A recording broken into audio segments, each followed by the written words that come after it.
Hello दोस्तों, मैं राकेश और आप देख रहे हैं मैथ्स विद राकेश छोकर। दोस्तों, मैंने एक सफलता बैच शुरू किया था जिसमें मैंने एचएसएससी के सभी एग्जाम्स के लिए और एचटेट के लिए लगभग कंप्लीट मैथ पढ़ा दिया है। आज का हमारा टॉपिक एलसीएम एचसीएफ है। एलसीएम एचसीएफ से हमेशा ये क्वेश्चन देखा गया है, बहुत ही इजी टॉपिक है और बहुत ही इंटरेस्टिंग तरीके से हम सीखेंगे। एलसीएम एचसीएफ का मैं बेसिक आपको ऐसा पढ़ा दूंगा, आपने कभी पढ़ा नहीं होगा, और यहाँ से सबसे ज्यादा क्वेश्चन आते हैं। मैं एलसीएम एचसीएफ के आपसे 20 से 25 क्वेश्चन कराऊंगा और उन 20 से 25 क्वेश्चन में एलसीएम एचसीएफ के जो भी टाइप बनते हैं एचएसएससी लेवल के, वो सारे आपके कंप्लीट हो जाएंगे। दोस्तों, अगर आप मेरे चैनल पर नए हैं और अभी तक आपने मेरा चैनल सब्सक्राइब नहीं किया है तो चैनल को सब्सक्राइब कर लें, ताकि जब भी मैं कोई ऐसी वीडियो बनाऊं तो आपके पास नोटिफिकेशन आए। तो दोस्तों चलो थोड़ा सा बेसिक से शुरू करते हैं। देखिए, एलसीएम एचसीएफ कोई ऐसा टॉपिक नहीं है जिसके बारे में आपको पता नहीं होगा। इसका थोड़ा बहुत बेसिक सबको पता होता है, लेकिन आज मैं इसके बारे में वो चीजें बताऊंगा जिनके बारे में आपको इतनी क्लियरिटी से नहीं पता होगा। जो हमारा यूनिटरी मेथड है ना, जिसमें हम x की जगह एचसीएफ को 1 मान रहे हैं, वो भी यहीं से आया है। और यूनिटरी मेथड से हम अर्थमेटिक के सारे क्वेश्चन निकालते हैं। तो देखिए, आपके टॉपिक का नाम है एलसीएम एंड एचसीएफ। सबसे पहले इनकी फुल फॉर्म से शुरू करते हैं। जो आपका एलसीएम होता है उसकी फुल फॉर्म होती है लीस्ट कॉमन मल्टीपल। तो इसमें एक वर्ड है जिसको हम बोलते हैं मल्टीपल। और एचसीएफ जिसकी फुल फॉर्म होती है आपकी हाईएस्ट कॉमन फैक्टर, जिसमें एक वर्ड होता है फैक्टर। सबसे पहले आपने दो वर्ड्स का पता होना चाहिए। सबसे पहले मल्टीपल। मल्टीपल क्या होते हैं? मैंने दो नंबर ले लिए हैं, एक है 12 और एक है 18। हमने इसका इन दोनों नंबर का एलसीएम और एचसीएफ निकालना है। अगर हमने इनका एलसीएम निकालना है तो इसका ट्रेडिशनल मेथड क्या होगा? हम 12 और 18 के मल्टीपल लिखेंगे। मल्टीपल क्या होते हैं? मल्टीपल एक नंबर की टेबल ही होते हैं एक तरीके से। अगर आपको 12 के मल्टीपल लिखने हैं ना, तो इट मींस आपने 12 की टेबल लिखनी है इस तरीके से। अगर आपने 18 के मल्टीपल लिखने हैं तो 18 की टेबल ही लिखनी है एक तरीके से, इस तरीके से। और मल्टीपल जो है वो निरंतर चलते रहते हैं इनफाइनाइट तक, आप इसको कहीं तक भी मल्टीपल कर सकते हो। तो एलसीएम निकालने के लिए मैंने दो नंबर के मल्टीपल लिख दिए। अब इसकी फुल फॉर्म थी आपकी लिस्ट कॉमन मल्टीपल। सबसे पहले हम इनमें कॉमन मल्टीपल देखते हैं कौन कौन से हैं। एक तो 72 है और दूसरा 36 है। तो कॉमन मल्टीपल तो आगे हैं दो, और आगे और भी आ जाएंगे। लेकिन आपसे पूछा है लिस्ट। लिस्ट बोले तो सबसे छोटा कॉमन मल्टीपल कौन सा है? तो इन दोनों में सबसे छोटा कॉमन मल्टीपल जो है वो है आपका 36। तो यहां से आपका जो एलसीएम आया है वो 36 आ गया है। ये एलसीएम निकालने का एक ट्रेडिशनल मेथड है जो बिल्कुल इसके वर्ड से ही बना है। दूसरा, अगर इन दोनों नंबर का मुझे एचसीएफ निकालना है। एचसीएफ होता है आपका हाईएस्ट कॉमन फैक्टर। अब फैक्टर क्या होता है? फैक्टर दी गई संख्याओं को जो पूरा पूरा भाग कर दे वही उसका फैक्टर है। जैसे कि अगर आपने 12 के फैक्टर पता करने हैं, वो सभी संख्याएं जो 12 को भाग कर देंगी वो 12 के फैक्टर है। अब वो क्या क्या है? 12 को 1 भाग कर देगा, 2 भाग कर देगा, 3 कर देगा, 4 कर देगा, 6 कर देगा और 12 कर देगा। ये सभी 12 के फैक्टर हैं। ऐसे ही 18 के फैक्टर लिख लिए। 18 के फैक्टर आपके 1 भी भाग कर देगा, इसको 2 भी कर देगा, 3 भी कर देगा, 6 भी कर देगा, 9 भी कर देगा और 18 भी कर देगा। मैंने क्या किया? जिन दो नंबर का एचसीएफ निकालना था उनके सभी फैक्टर लिख दिए। अब देखता हूं मेरे में से कॉमन फैक्टर क्या क्या है। दोनों में एक फैक्टर कॉमन है 6, एक फैक्टर कॉमन है 3, एक फैक्टर कॉमन है 2 और एक फैक्टर कॉमन है 1। लेकिन आपसे एचसीएफ में पूछा गया है हाईएस्ट कॉमन फैक्टर। हाईएस्ट मतलब सबसे बड़ा, जो सबसे बड़ा कॉमन फैक्टर है। इन दोनों में सबसे बड़ा कॉमन फैक्टर है 6। तो यहां से आपका एचसीएफ आ गया है 6। ये एलसीएम और एचसीएफ निकालने का ट्रेडिशनल मेथड है। जो क्वेश्चन में एग्जैक्ट पूछा गया है, एलसीएम का मतलब यही होता है कि common multiple, list common multiple, वो इस तरीके से आ गया है। हाईएस्ट कॉमन फैक्टर, सबसे बड़ा कॉमन फैक्टर, वो इस तरीके से निकलता है। ये एलसीएम और एचसीएफ का बेसिक है। अब इसके बाद हम एलसीएम एचसीएफ का भी जब हमें एग्जाम में दिया जाता है तो ऐसे नहीं निकालते, उसको हम फैक्टराइजेशन मेथड से निकाल लेते हैं। अब फैक्टराइजेशन मेथड क्या होता है? देखिए, अगर मुझे 12 और 18 के प्राइम फैक्टर करने हैं, देखिए ये कौन से फैक्टर हैं? ये इसके सारे फैक्टर हैं। प्राइम फैक्टर क्या होते हैं? इसमें प्राइम कौन कौन से फैक्टर हैं? प्राइम नंबर ही इसके प्राइम फैक्टर हैं। इसमें 2 है और 3 है। अगर मैं 18 के प्राइम फैक्टर देखूं तो 2 है और 3 है। अब ये होते हैं प्राइम फैक्टर। प्राइम फैक्टर कैसे निकालते हैं आपको पता होगा, हम प्राइम फैक्टर इस तरीके से निकालते हैं, ठीक है। अगर इस तरीके से निकाल ले तो 2 6 12, 2 3 6, तो जो 12 के फैक्टर आ गए हैं, 2 तो आ गया है 2 बार गुणा में 3। इस तरीके से मैंने 12 के प्राइम फैक्टर लिख दिए। ऐसे ही 18 के भी आप निकाल सकते हो। ये हो जाएंगे 2 9 18, 3 3 9 और 3 एकम 3। यहां पर आ गया है 2 एक बार और 3 दो बार। पहला ट्रेडिशनल मेथड सीखा हमने। दूसरा फैक्टराइजेशन मेथड से एलसीएम एचसीएफ कैसे निकाल सकते हैं। तो पहले मैंने इनके प्राइम फैक्टर किए, वो किस तरीके से किए वो मैंने आपको बता दिया। अब अगर आपने यहां से एलसीएम निकालना है तो एलसीएम निकालते समय क्या करना है, आपने हर वैल्यू का बड़े से बड़ा फैक्टर लेना है। जो गिवन दे रखा है वो उनमें सबसे बड़ा फैक्टर लेना है और आपका एलसीएम निकल जाएगा। जैसे मैं 2 देख रहा हूं, दोनों में है, तो 2 की बड़े से बड़ी पावर लेनी है। यहां पर तो 2 की पावर 1 है, यहां पर 2 की पावर 2 है, तो हम 2 की पावर 2 ले लेंगे क्योंकि हमने बड़ी पावर लेनी है एलसीएम निकालते समय। अब 3 को देखेंगे, यहाँ पर 3 की पावर 1 है और यहाँ 3 की पावर 2 है, मैंने तो बड़ी पावर लेनी है तो 3 की पावर 2 ले ली। ये आपका एलसीएम आ गया है, आप इसको हल कर लीजिए। 2 की पावर 2 का मतलब 2 दो बार गुणा हो रहा है, ये हो जाएगा 4, और 3 की पावर 2 का मतलब 3 भी 2 बार गुणा हो रहा है, 3 3 9, यहाँ से 4 आ गया है, यहाँ से 9, 4 गुणा 9 36। वही एलसीएम मैंने इस तरीके से भी निकाला था। ऐसे ही अगर यहाँ पर एचसीएफ निकालना हो तो आपका एचसीएफ कैसे निकलेगा, एचसीएफ निकलेगा जो आपके फैक्टर दिए हुए हैं ना उनकी कम से कम पावर लेनी है। एलसीएम निकालते समय ज्यादा से ज्यादा पावर, एचसीएफ निकालते समय कम से कम पावर। अब मैं यहाँ देख रहा हूँ, यहाँ 2 की पावर 2 है, यहाँ 2 की पावर 1 है, मैंने तो छोटी पावर लेनी है तो ले लिया है 2। 2 की पावर 1 लिखने की जरूरत नहीं है, वो 2 में ही अंडरस्टूड है। दूसरा आप 3 को देख रहे हैं, यहाँ पर 3 की पावर 1 है, नीचे 3 की पावर 2 है। एचसीएफ निकालते समय मैंने तो छोटी पावर लेनी है तो वो ले लिया है 3, और इस तरीके से आपका एचसीएफ आ गया है 6। हमने पहला ये मेथड सीखा। दूसरा हम प्राइम फैक्टराइजेशन से भी एलसीएम एचसीएफ निकाल सकते हैं। अब एक चीज और ध्यान देने वाली है, जब आप के 2 नंबर्स का आप एचसीएफ निकाल लेते हो, 1 मिनट के लिए मुझे पता है कि 12 और 18 मेरे पास 2 नंबर हैं, इनका अगर मैं एचसीएफ निकाल दूं जो मुझे पता है 6 है, और मैं इस 6 से इन दोनों को भाग कर दूं। पहले मैंने एचसीएफ निकाला, फिर उसको एचसीएफ से भाग कर दिया। अगर मैं इनको एचसीएफ से भाग करता हूं ना तो ये दोनों आपके को प्राइम नंबर आ जाएंगे, या फिर मैंने इसको रेशियो में कन्वर्ट कर दिया। ये 2 नंबर थे, इनको मैंने एचसीएफ से भाग कर दिया, 6 दूनी 12, 6 3 18, तो ये जो 2 निकल के आए हैं ना ये आपके को प्राइम नंबर हैं जिनको मैं ए और बी से डिनोट करूंगा। अब ये को प्राइम नंबर्स क्या होते हैं, को प्राइम नंबर्स जिनको हम हिंदी में सहभाज्य संख्याएं बोलती हैं, वो संख्याएं होती हैं जिनके बीच का कॉमन फैक्टर 1 होता है। इन दोनों के बीच जो कॉमन है वो केवल 1 है, ये किसी भी और कॉमन फैक्टर से डिवाइड नहीं हो सकते 1 की सिवाय।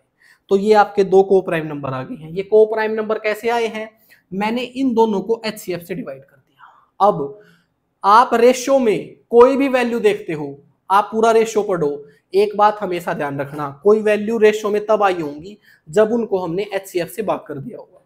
जैसे ही मैंने इन 2 नंबर को एचसीएफ से भाग किया तो ये वैल्यू रेशियो में आ गई है और इनको हम को प्राइम नंबर बोलते हैं।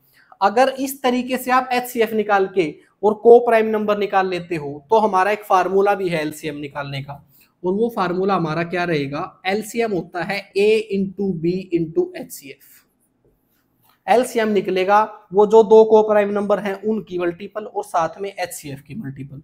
तो को प्राइम नंबर है 2 गुणा में 3 और एचसीएफ है आपका 6। अगर मैं इनको गुणा करता हूं 3 दूनी 6 6 36, तो भी आपका एलसीएम आ जाएगा। हर वो मेथड जो एलसीएम एचसीएफ निकालने का है उसका पूरा बेसिक मैंने आपको बता दिया है। अगर ये बेसिक अगर आपको ढंग से समझ आया है तो एलसीएम एचसीएफ पढ़ने में आपको बहुत ज्यादा मजा आएगा। चलिए पहले क्वेश्चन से शुरू करते हैं। अब जब हमने बेसिक पढ़ लिया है तो पहला क्वेश्चन जो आपका इस तरीके से एग्जाम में कई बार पूछा गया है, आपको किसी नंबर के प्राइम फैक्टराइजेशन करके ही आपको बता दिया गया है, वो नंबर नहीं बताए, उन 3 नंबर के इस तरीके से आपके सामने प्राइम फैक्टर लिख दिए हैं और आपसे पूछा है कि इन तीनों का एलसीएम क्या होगा। देखिए मैं आपको ऑलरेडी बता चुका हूं, अगर हमें पहले ही प्राइम फैक्टर दे दिए जाए और आपने एलसीएम निकालना है तो उसका तरीका क्या रहेगा, आपने हर फैक्टर की बड़ी से बड़ी पावर लेनी है। अब सबसे पहले मैं 2 को चेक कर रहा हूं, यहाँ पर 2 की पावर 2 है, यहाँ पर भी 2 की पावर 2 है और यहाँ पर 2 की पावर 1 है। एलसीएम निकालते समय मैंने बड़ी से बड़ी पावर लेनी है, तो मैंने ले लिया 2 की पावर 2। अब हम देखेंगे 3, यहाँ पर 3 की पावर 2 है, यहाँ पर 3 की पावर 1 है, यहाँ पर 3 की पावर 1 है, मैंने 3 की भी सबसे बड़ी पावर ले ली। ऐसे ही 5 को देख रहा हूं, यहाँ पर 5 की पावर 1 है, यहाँ पर 5 की पावर 2 है और यहाँ पर 5 की पावर 1 है, तो मैंने 5 की बड़ी से बड़ी पावर ले ली। 7 हर बार बराबरी है, यहाँ पर भी इसकी पावर 1 है, यहाँ पर भी 1, यहाँ पर भी 1, तो सबसे बड़ी पावर यही है। अब आंसर में ऐसा भी लिखा हो सकता था, ऑप्शन में आपको ऐसे पूछा जा सकता है, या फिर इनको गुणा करके हम एक नंबर भी निकाल सकते हैं, वो निकाल लीजिए। ऑप्शन आपके पूरे नंबर में दिया हुआ है, तो इसको हल कीजिए। 2 दूनी 4, 5 5 25, 25 चौका 100, तो ये हो गया है 100।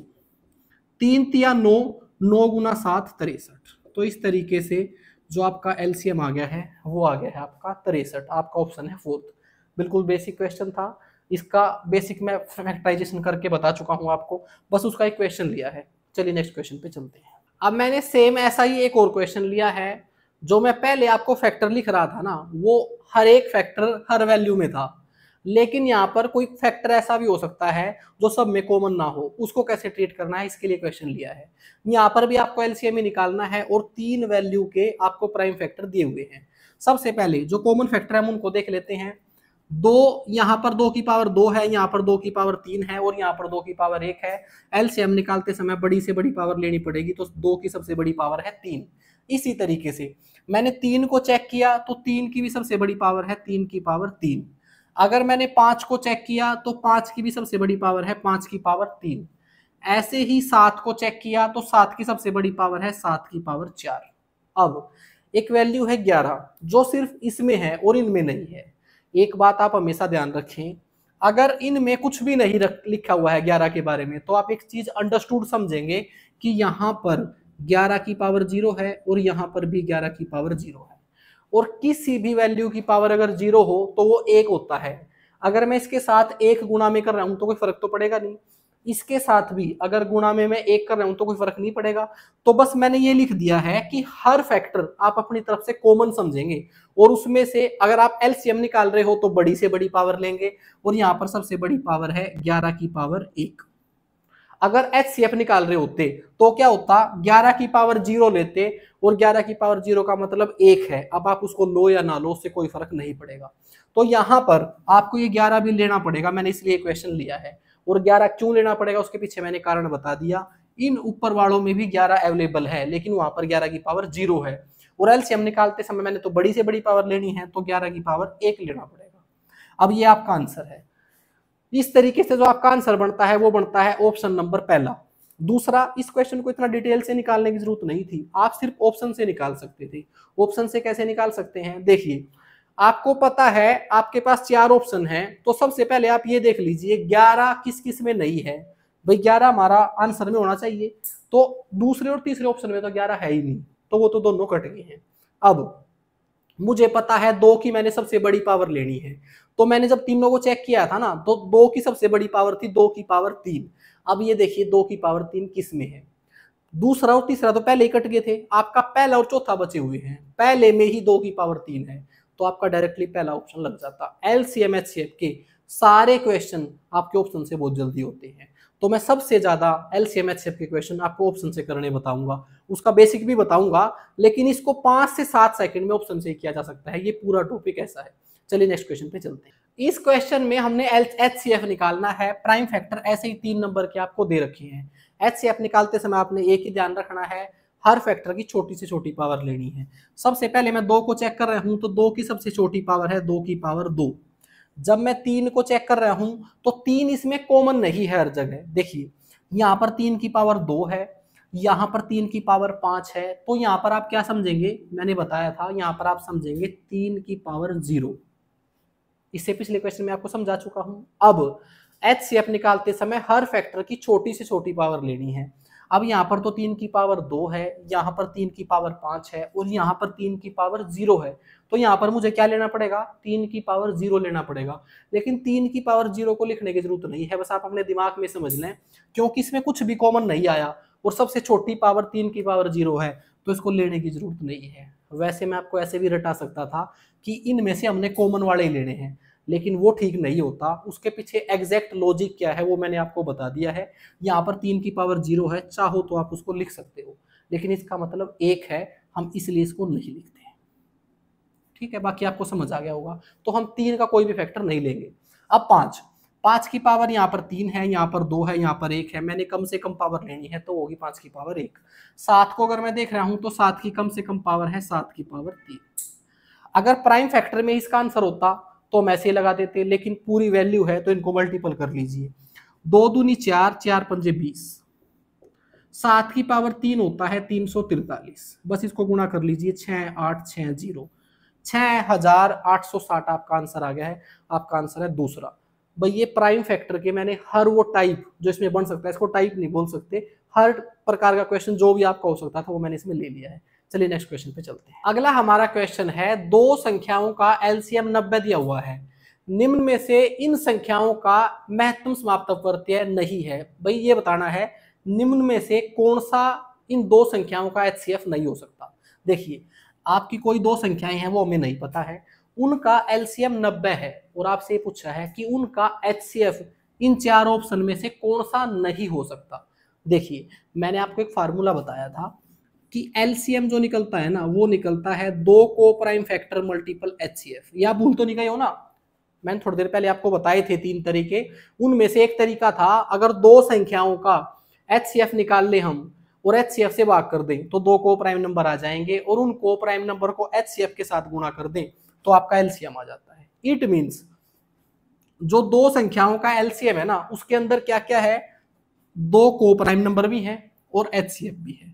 मैं दूसरी भाषा में ये कह सकता हूं कि किसी भी संख्याओं का अगर आपके पास एलसीएम दिया हुआ है ना तो उस एलसीएम के अंदर एचसीएफ छिपा हुआ है और वो जो एलसीएम है या फिर जो एचसीएफ है वो उस एलसीएम को पूरा पूरा भाग करेगा। मैं दोबारा एक बार मैं कंफ्यूज हो गया हूं, दोबारा बता देता हूं। इस एलसीएम में एचसीएफ छिपा हुआ है और इसमें अगर एचसीएफ छिपा हुआ है तो इसका मतलब ये है ये एचसीएफ एलसीएम को पूरा पूरा भाग करेगा। पूरा पूरा भाग करने का अर्थ ये है जो संख्याएं इसको पूरा पूरा भाग कर रही है ना वो इसका एचसीएफ हो सकती हैं। तो 1590 को पूरा पूरा भाग कर रहा है तो ये मेरा एचसीएफ हो सकता है। उसके बाद 30 भी 90 को पूरा पूरा भाग कर रहा है, ये भी हमारा एचसीएफ हो सकता है। अगला है 6 भी इसको पूरा पूरा भाग कर रहा है तो वो भी आपका एचसीएफ हो सकता है। लेकिन 12 जो है ना वो 90 को पूरा पूरा भाग नहीं कर रहा, और अगर ये इसको पूरा पूरा भाग नहीं कर रहा है ना तो ये इसका एचसीएफ नहीं हो सकता। ये आपका आंसर है, कारण मैंने बता दिया आपको। चलिए नेक्स्ट क्वेश्चन पे चलते हैं। अगला क्वेश्चन मैंने बिल्कुल ऐसा सेम ही लिया है, उसमें क्या है, उसमें आपको ऑलरेडी एचसीएफ दे रखा है। मैं एक बार स्टेटमेंट पढ़ रहा हूं, यदि संख्याओं के एक समूह का एचसीएफ 8 है, कोई संख्याएं दी गई हैं वो बताई नहीं कितनी है, उनका एचसीएफ 8 है, फिर आपसे पूछा है तो निम्न में से कौन सा उनका एलसीएम नहीं हो सकता। जिसको एचसीएफ पूरा पूरा भाग नहीं करेगा वही एलसीएम नहीं हो सकता, इसका उल्टा। अब पहले आपको एलसीएम दे रखा था, अब की बार एचसीएफ दे दिया है और वो एचसीएफ जो दे दिया है ना वो 8 दे दिया है। तो बताया है कि एलसीएम कौन सा नहीं हो सकता, वही एलसीएम नहीं होगा जिसको एचसीएफ पूरा पूरा भाग नहीं करेगा। बस भाग करके देख लो, पहला है आपका 200 8 से पूरा पूरा भाग हो रखा है तो इसका मतलब ये एलसीएम हो सकता है। इससे अगले में गए 360 भी आपका 8 से पूरा पूरा भाग होता है तो ये भी आपका एलसीएम नहीं हो सकता। 150 8 से पूरा पूरा भाग नहीं होता तो यही हमारा एलसीएम नहीं होगा और ये ऑप्शन हमारा तीसरा। चलिए नेक्स्ट क्वेश्चन पे चलते हैं। देखिए ये क्वेश्चन लेने का मेरा मोटिव क्या है, मैं सिर्फ आपको इसका पूरा बेसिक आपके दिमाग में घुसाना चाहता हूं। मेरा मोटिव ये है कि आपको बेसिक समझ में आए, क्वेश्चन तो कहीं से भी आ जाए आप पक्का कर लोगे। अगला क्वेश्चन है आपका, अब ये को प्राइम नंबर्स के बारे में है, उसका बेसिक मैं आपको ऑलरेडी बता चुका हूं। दो संख्याएं 3:4 के अनुपात में हैं और उनका लघुत्तम समाप्त अपवर्त्य है जिसको हम एलसीएम बोलते हैं वो 108 है। इन संख्याओं का एचसीएफ क्या होगा। महत्तम समाप्त अपवर्तक आपका एचसीएफ होता है, बस मैं जहां पर ये महत्तम लिखा होगा उसको एचसीएफ बोलूंगा और जहां पर लघुत्तम लिखा होगा उसको एलसीएम बोलूंगा। अब दो संख्याओं का अनुपात लिखा हुआ है 3:4। मैं आपको ऑलरेडी बता चुका हूं कोई भी संख्या आपकी अनुपात में तब आती है जब उनको मैंने एचसीएफ से भाग किया होगा। तो एचसीएफ से भाग करने के बाद जो संख्याएं आती हैं उनको हम को प्राइम नंबर बोलते हैं। तो ये दो को प्राइम नंबर आपको दिए हुए हैं। साथ में आपको एलसीएम भी दिया हुआ है, वो है 108। आपने एचसीएफ बताना है।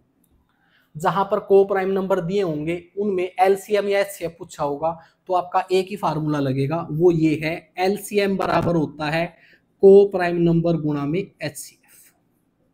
अब इसमें से एलसीएम दे रखा है 108, को प्राइम नंबर दे रखे हैं 3 गुणा में 4, एचसीएफ आपने निकालना है।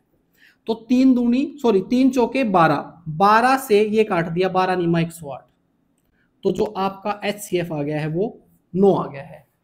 आपका ऑप्शन है तीसरा। देखिए अगर आपको बेसिक पता हो ना तो क्वेश्चन तो आपके चुटकियों में निकल जाएंगे। ये बेसिक मैं आपको ऑलरेडी बता चुका था, तो बस कुछ नहीं, इस फार्मूले में वैल्यू पुट की और आपका आंसर आ गया। चलिए नेक्स्ट क्वेश्चन पे चलते हैं।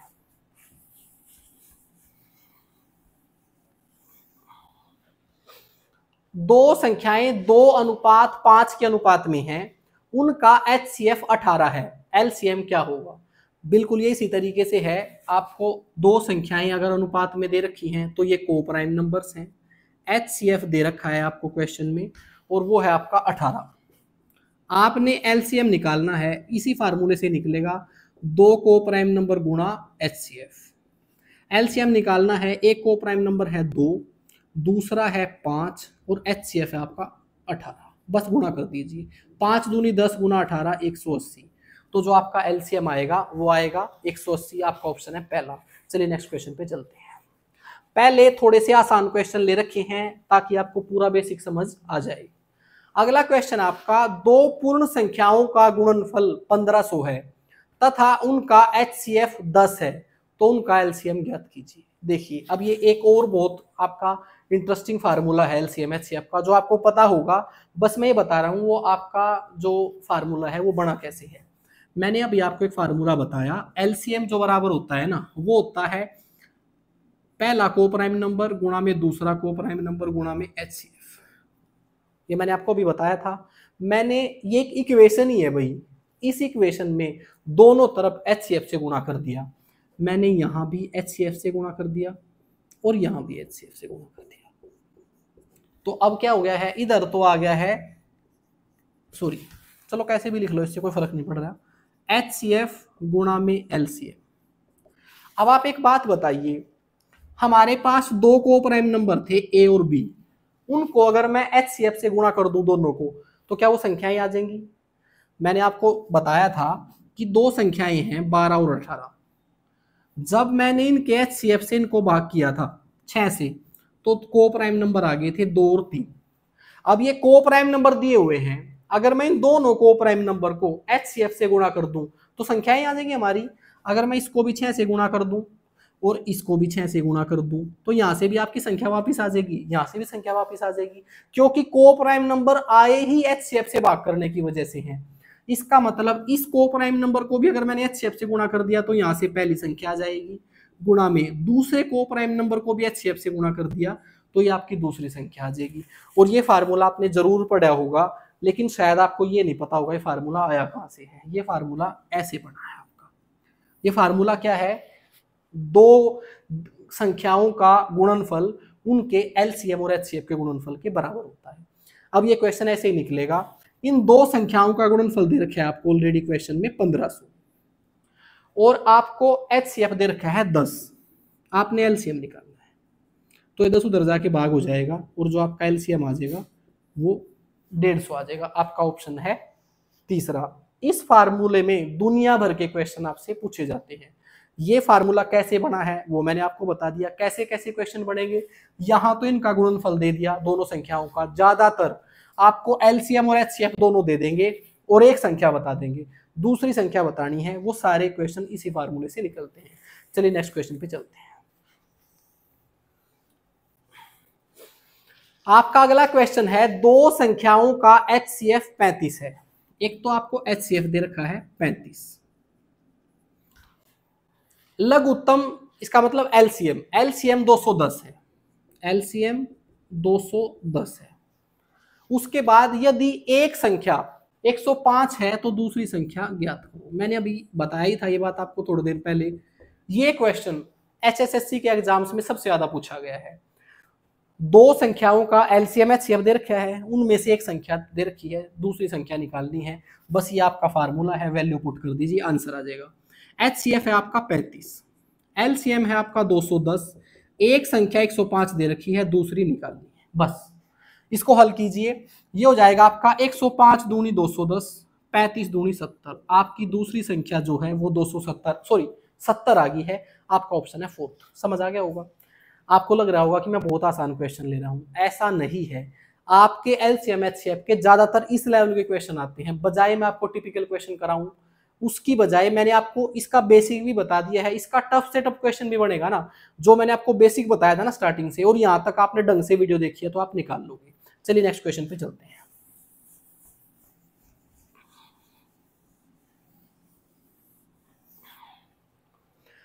अब ये एक अच्छा खासा क्वेश्चन है। क्वेश्चन में दिया हुआ है दो संख्याओं का एलसीएम जो है ना वो एचसीएफ का 12 गुना है, और एलसीएम और एचसीएफ का योग 403 है। यदि एक संख्या 93 है तो दूसरी संख्या ज्ञात कीजिए। ये अच्छा खासा क्वेश्चन है। पहली स्टेटमेंट दी हुई है कि जो एलसीएम है ना वो एचसीएफ का 12 गुना है। एक है आपका एलसीएम और एक है आपका एचसीएफ। एलसीएम जो है ना एचसीएफ का 12 गुना है। अगर मैं एचसीएफ को एच मान लूं तो ये इसका 12 गुना है तो 12h हो जाएगा। पहली स्टेटमेंट में ये दिया हुआ था। दूसरा बताया गया कि इन दोनों का योग जो है ना वो 403 है। अगर मैं इन दोनों को जोड़ता हूं तो बराबर हो जाएगा 403 के। ठीक है, 12h प्लस 1h ये हो गया आपका 13h बराबर है 403। 13 से काट दिया, 13 3 39, 13 एकम 13। यहां से आपकी h की वैल्यू आ गई, और आपने h क्या मानना था, h मानना था आपने HCF, और वो आ गया है आपका 31। अगर L आपका HCF आ गया है तो आप LCM भी निकाल सकते हो, क्योंकि LCM था 12 गुना में h और h की वैल्यू आ गई है 31। क्या ये बात आपको समझ आई? ऐसा क्वेश्चन एग्जाम में बहुत बार पूछा गया है। मैंने बहुत इंटरेस्टिंग क्वेश्चन ले रखे हैं जो एग्जाम में पूछे गए हैं। पहले बताया गया था कि LCM HCF का 12 गुना है, HCF को h माना, LCM को 12h। इन दोनों का योग 403 दे रखा है।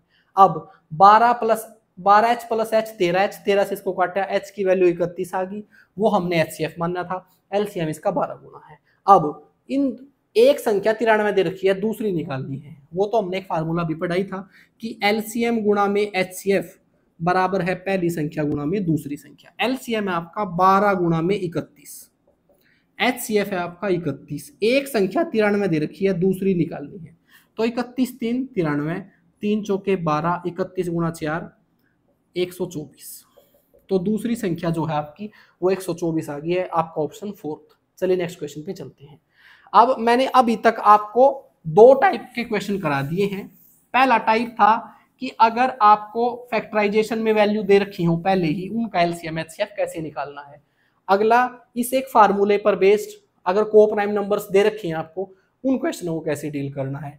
अब मैं वो क्वेश्चन ले रहा हूं जो एग्जामिनर के सबसे ज्यादा फेवरेट हैं, और ये आप सिर्फ एलसीएम और एचसीएफ से ही निकाल सकते हो। और अगर आपको सेशन अच्छा लग रहा है तो सेशन को लाइक जरूर करें। अब क्वेश्चन में दिया हुआ है कि 26, 56, 104 और 182 का एलसीएम बताओ क्या है। देखिए वैल्यू है 26, 56, 104 और 182। इनका एलसीएम निकालना है। ठीक है, अब आपको ऑप्शन दे रखा है, पहला है 456, दूसरा है 728, तीसरा है 748 और चौथा है 1274। ये आपको ऑप्शन दे रखे हैं। देखिए एलसीएम निकालने के मैं 2-3 तरीके बता चुका हूं। एक तो आप इनका सभी का क्या कर सकते हो, प्राइम फैक्टराइजेशन कर सकते हो, इकट्ठा करके, अलग अलग नहीं एक साथ ही कर सकते हैं। इस तरीके से जगह है ना, हाँ इस तरीके से सभी को लिखोगे 26, 56, 104 और 182। इस तरीके से आपको निकालना आता होगा। आप इस तरीके से इस क्वेश्चन को निकाल सकते हो।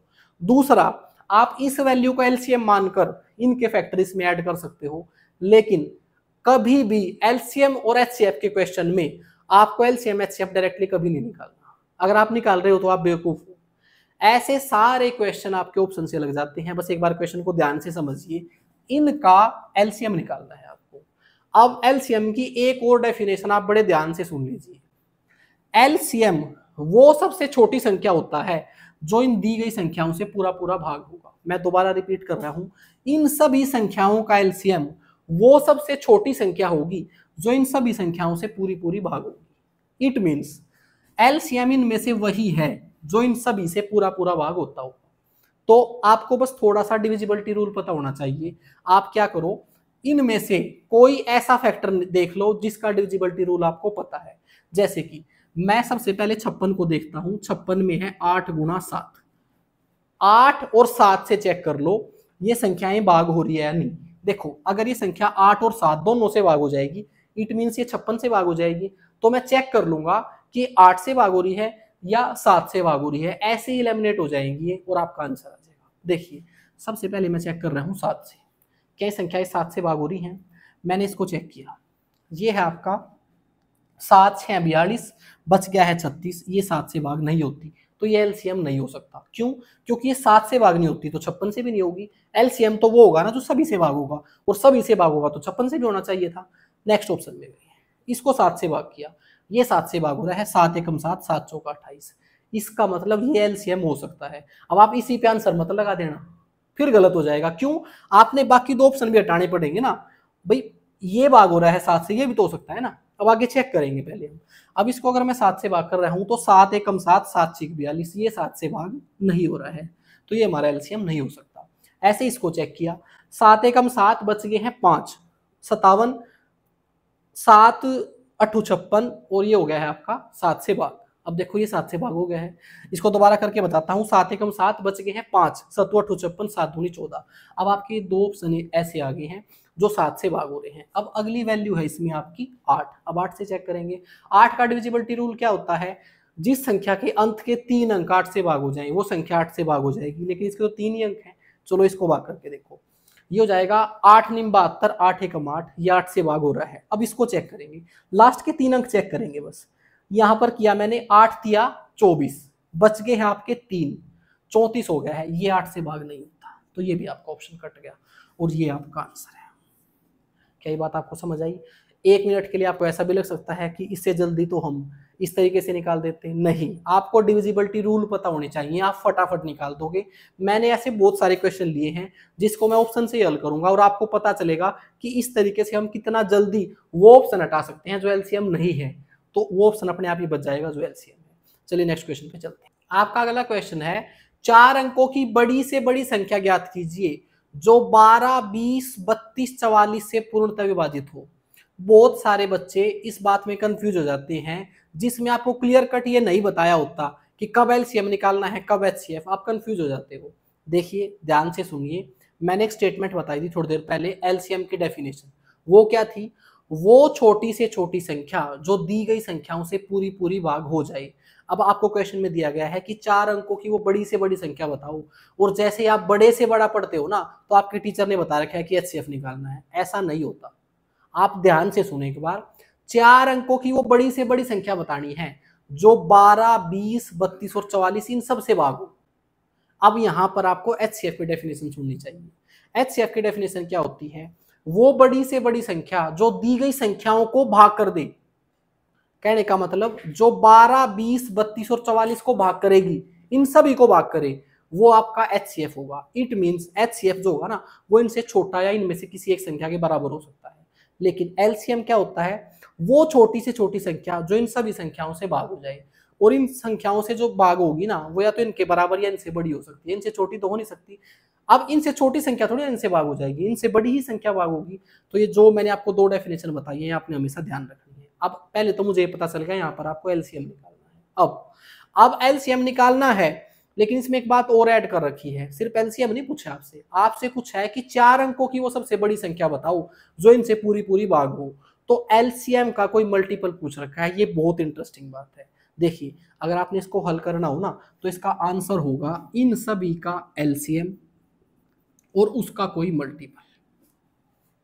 कहने का मतलब पहले आप इसका एलसीएम निकाल लोगे और फिर उसका मल्टीपल निकालते जाओगे, और एक ऐसा मल्टीपल जो 4 अंकों की सबसे बड़ी संख्या आ जाएगा वो आपका आंसर है। अगर आप इसको डिटेल मेथड से निकाल लो तो कम से कम 5 मिनट लग जाएगी, लेकिन हमने डिटेल से निकालने की जरूरत ही नहीं है। मुझे ये पता है एलसीएम का कोई भी फैक्टर निकाल लूं मैं, सॉरी एलसीएम का कोई भी मल्टीपल निकाल लूं मैं, अगर वो एलसीएम का मल्टीपल है ना तो वो इन सभी संख्याओं से भाग होगा। बस मुझे ये चेक करना है वो ऑप्शन आंसर है जो इन सभी से पूरा पूरा भाग होगा। बस मैंने वो ऑप्शन हटा देने हैं जो इनसे पूरे पूरे भाग नहीं होते, आंसर मेरा अपने आप आ जाएगा। अब कैसे चेक करूं, उसके लिए मुझे पता होना चाहिए डिविजिबिलिटी रूल। अब इनमें से मैं कोई ऐसा नंबर देखूंगा जिनके डिविजिबिलिटी रूल मुझे पता है। देखिए अब मैंने बीच में एक रैंडम नंबर लेके बता दिया था, तो आपको ऐसे दिमाग में आ सकता है कि सर ने तो पहले क्वेश्चन हल कर रखा था और वही वैल्यू ले ली जिससे जल्दी आंसर निकल सकता है। ऐसा नहीं है, मैं सभी वैल्यू लेके आपको बता सकता हूं। सबसे पहले मैंने इसको ले लिया, तो इसका वैल्यू है 3 गुणा 4। मैंने इसके 2 प्राइम फैक्टर कर दिए। प्राइम फैक्टर क्यों कर दिए, क्योंकि 12 का कोई मेरे पास डिविजिबिलिटी रूल नहीं है, लेकिन 3 और 4 का है। सबसे पहले डिविजिबिलिटी रूल मैंने आपको डिटेल में पढ़ा रखे हैं। मैंने बेसिक मैथ की एक सीरीज शुरू कर रखी है जिसमें 6 से 7 वीडियो बना दी है मैंने, जिसमें मल्टीपल जल्दी कैसे करते हैं, स्क्वायर रूट कैसे निकालते हैं, क्यूब रूट कैसे निकालते हैं, डिविजिबिलिटी रूल कैसे बने हैं, वो डिटेल से मैंने आपको बता रखा है। वहां से वो प्लेलिस्ट चेक करें, वहां से जरूर देख लें। फिलहाल 4 का आपका डिविजिबिलिटी रूल होता है जिस संख्या के लास्ट के 2 अंक 4 से भाग हो जाएंगे ना, वो संख्या 4 से भाग हो जाएगी। तो इस लास्ट ये जो संख्या है ना, इसके लास्ट में है 19। अब 19 तो 4 से भाग नहीं होता, तो ये संख्या तो 4 से भाग नहीं होगी, बाकी सारी 4 से भाग हो रही है। अब हम चेक करेंगे 3 से। 3 का डिविजिबिलिटी रूल क्या है, जिस संख्या के अंकों का योग 3 से भाग हो जाएगा वो संख्या 3 से भाग हो जाएगी। तो इसके अंकों का योग करा मैंने, 5 और 2 7, 7 तो 3 से भाग नहीं होता, तो ये संख्या 3 से भाग नहीं होगी। अब मैं इसको चेक करता हूं, 8 और 6 14, 14 तो 3 से भाग नहीं होता, तो ये संख्या भी 3 से भाग नहीं होगी। ऐसे आपका एक ही ऑप्शन आ गया है, ये आपका आंसर ही होगा। बाकी चेक कर लीजिए, 8 और 2 10 और 5 15, 15 तो 3 से भाग होता है, तो ये संख्या भी आपकी 3 से भाग हो जाएगी और ये आपका आंसर है। ये मैंने चेक कर दिया 3 से। अब मैं 44 से चेक करके बता देता हूं आपको। अगर 44 से चेक करना होता तो 44 को 2 को प्राइम फैक्टर के रूप में तोड़ लीजिए, वो जाएगा 11 गुणा 4। तो 4 से तो मैं ऑलरेडी चेक कर चुका हूं, 4 से चेक किया था, ये ऑप्शन हट गया था। अब 11 से कैसे चेक करेंगे, 11 का रूल होता है किसी संख्या के विषम स्थानों का योग सम स्थानों में से घट के या तो 0 दे दे या 11। अब ये क्या है, इस तरीके से आप विषम स्थानों को जोड़िए, 0 + 2 2, 5 + 0 5। यहां से विषम स्थानों का जोड़ तो 2 आया और सम स्थानों का जोड़ 5 आया, इनके बीच का अंतर 3 आ गया है, लेकिन अंतर आना चाहिए था या तो 11 या 0। इसका मतलब ये संख्या 11 से भाग नहीं होती। ऐसे इसको चेक करेंगे, यहां पर भी सम स्थानों का योग आ रहा है 8 और सम स्थानों का योग आ रहा है 6, यहां से घट के आ रहा है 2, या तो आना चाहिए था 0 या 11। इसका मतलब ये भी संख्या 11 से भाग नहीं होती। अब यहाँ पर आपका सम स्थानों का योग आ रहा है 8 और 5 13 और विषम स्थानों का योग आ रहा है 2, इनको आपस में घटाया 11 आ गया। इसका मतलब ये संख्या 11 से भाग होती है, तो भी आपका आंसर यही होता। क्या आपको समझ आया? सिर्फ ऑप्शन से हम आंसर निकाल सकते हैं। चलिए नेक्स्ट क्वेश्चन पे चलते हैं। ये अच्छे खासे क्वेश्चन हैं, अगर आप इनको डिटेल मेथड से निकाल लोगे तो 5 से 4 मिनट लगेगी, और ये सारे वो क्वेश्चन हैं जो आपको एग्जाम में सबसे ज्यादा देखने के लिए मिलेंगे। 4 अंकों की वो बड़ी से बड़ी संख्या बतानी है जो 12, 15, 18 और 27 से पूरी पूरी भाग हो। क्वेश्चन बिल्कुल सेम है, बस आपने खुद से निकाल के देखना है। इसका एलसीएम नहीं निकालना, एलसीएम निकाल के उसका कोई मल्टीपल नहीं ढूंढना, बस ऑप्शन से ही डायरेक्ट ढूंढना है कि इनके फैक्टर से वैल्यू डिवाइड हो रही है या नहीं। अब इसको हम ऐसे ही चेक करते हैं, मैं लिख नहीं रहा कुछ भी। देखिए मुझे इसमें नजर आ रहा है सबसे लास्ट में 27 और 27 में है 9, 9 3 27। तो मुझे 9 का डिविजिबिलिटी रूल पता है, संख्या 9 से कब भाग होती है, जब उसके अंकों का योग 9 से भाग हो जाए। तो इसके अंकों का योग 9 से भाग करके देख लीजिए। पहला ऑप्शन, पहले ऑप्शन के अंकों का योग कर रहा हूं मैं, 9 और 9 18, 18 और 6 24। 24 जो है वो 9 से भाग नहीं होता, तो पहला ऑप्शन हमारा आंसर नहीं हो सकता। दूसरे ऑप्शन पे गए, 9 + 7 16 + 2 18। दूसरी संख्या के अंकों का योग 18 हो रहा है और 18 9 से भाग होता है, इसका मतलब ये हमारा आंसर हो सकता है। हम आगे भी चेक करेंगे। अगले ऑप्शन पे गए हम, 9 + 9 18 और 3 21। 21 9 से भाग नहीं होता, तो ये हमारा आंसर नहीं हो सकता। फिर इससे अगले वाले ऑप्शन पे गए, 9 + 9 18, 18 और 6, ये हो जाएगा आपका 24। 24 भी 9 से भाग नहीं होता। ऐसे में 9 से भाग होने वाली उसमें एक ही संख्या है, वही आपका आंसर है, बाकी किसी से भी चेक करने की जरूरत नहीं पड़ी। आपका आंसर है दूसरा। चलिए नेक्स्ट क्वेश्चन पे चलते हैं। आपका अगला क्वेश्चन है, अब ये आ गया है आपका रिमाइंडर वाला। देखिए एलसीएम में 2 टाइप के रिमाइंडर के क्वेश्चन आते हैं। ये मैंने पहला क्वेश्चन लिया है, एक बार ध्यान से पढ़ो, वह छोटी से छोटी संख्या ज्ञात कीजिए जो 10, 15, 20 और 25 से विभाजित हो। सबसे पहले इनसे जो भाग होगी ना वो एलसीएम होगी। मैं आपको ऑलरेडी बता चुका हूं, क्वेश्चन में बताया गया है कि वो छोटी से छोटी संख्या बतानी है जो 10, 15, 20 और 25 से विभाजित करने पर प्रत्येक मामले में शेष बचता है 3। अब की बार आपसे एलसीएम नहीं पूछा, ये पूछा है कि वो संख्या बताओ जिसको मैं 10 से भाग करूं तो भी 3 शेष आए, 15 से भाग करूं तो भी 3 शेष आए, 20 से भाग करूं तो भी 3 शेष आए और 25 से भाग करूं तो भी 3 शेष आए। पहला, इस क्वेश्चन को ऑप्शन से कैसे करते हैं। अब ऑप्शन में जो वैल्यू है ना वो ऐसी हैं जिनको हम ऊपर वाली संख्याओं से भाग करेंगे और शेष 3 आएगा। अगर मैं उस 3 को घटा दूं तो जो ऑप्शन बचेंगे वो तो पूरे पूरे भाग होने चाहिए, तो मैं ऑप्शन लिख रहा हूं 3 3 घटा के। पहला ऑप्शन है आपका 300 है, उसमें से मैंने 3 घटा दिया तो ये आ गया आपका 297। अगला ऑप्शन था 303, उसमें से 3 घटा दिया वो आ गया है 300। उससे अगला 306 था, उसमें से 3 घटा दिया ये आ गया है 303। उससे अगला है 309, उसमें से भी 3 घटा दिया वो आ गया है 306। क्या ये बात आपको समझ आई। ऑप्शन में वो सभी वैल्यू आंसर में दी हुई हैं जिनको मैं 10, 15, 20, 25 से भाग करूंगा, 3 शेष बचने वाला है। अगर मैं उस 3 को घटाई दूं सभी में से तो अब जो वैल्यू आनी चाहिए ना वो 10, 15, 20 और 25 से पूरी पूरी भाग होनी चाहिए। बस अब चेक कर लो। सबसे पहले किससे चेक करें, सबसे पहले 10 से ही चेक कर लेते हैं। 10 से कम संख्या भाग होती है, जिस संख्या के अंत में 0 आएगा वही 10 से भाग होगा। तो ना तो ये भाग होता, ना ये भाग होता, ना ये भाग होता, ये आपका आंसर है। ऑप्शन से इतना जल्दी लगा सकते हो आप। अब लेकिन इस क्वेश्चन की डिटेल बताना बहुत जरूरी है। अगर आप ऑप्शन से इस तरीके से नहीं निकाल पाए तो आप कंफ्यूज हो जाओगे। देखिए इसका डिटेल मेथड क्या होता है। आपको क्वेश्चन में बोला गया था कि वो सबसे छोटी संख्या बताओ जो इन सब से भाग होने पर 3 शेष देती है। तो आपने क्या करना है, सबसे पहले एलसीएम निकालना है और फिर ये 3 जोड़ देना है। जो इनका एलसीएम होगा वो कैसी संख्या होगी, वो ऐसी संख्या होगी जो इन सभी से पूरी पूरी भाग होगी। अब मैंने क्या करना है, मैंने ऐसी संख्या निकालनी है कि जिसको मैं इनसे भाग करूं 3 शेष आए, तो एलसीएम में 3 जोड़ना है और आंसर आ जाएगा। अब इनका एलसीएम कैसे निकाला जाए। अब एलसीएम निकालने का जल्दी तरीका हमारा क्या रहेगा। देखिए पहला तरीका ये है, सबसे बड़े नंबर को एलसीएम मान लो। मैंने 1 मिनट के लिए एलसीएम मान लिया 25। अब एलसीएम की डेफिनेशन क्या थी, एलसीएम की डेफिनेशन ये थी, अगर मैंने इसको एलसीएम मान लिया है ना तो ये सभी से भाग होना चाहिए।